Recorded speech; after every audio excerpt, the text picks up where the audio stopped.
Isang matapang na pahayag ang binitawan ni Sir Diego Bandido sa isa sa mga opisyal na kilala ng Omega Boxing Gym patungkol sa potensyal na pagharap ni Jan Dariel Cuadralas Casimero at ang pambato nilang si Leonard Sarcon.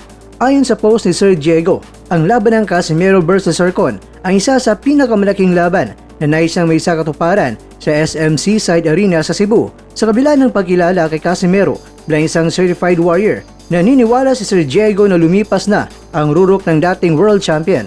Binigyan din niya na hindi na ito ang bersyon ni Casimero na nagpatumba kay Zulani Tete. Ginamit din niya halimbawa ang nakarang laban ni Casimero kay Yuki Noriuguni na kung saan nakita numano ng kakulangan sa timing at disiplina ang angas ng Pinas. Sa kanyang pagsusuri, naniniwala si Sir Diego na ang bilis ng mga anggulo at determinasyon ni Leonard the Filipino Matrix Sarcon ang magiging susi sa pagkatalo ni Casimero.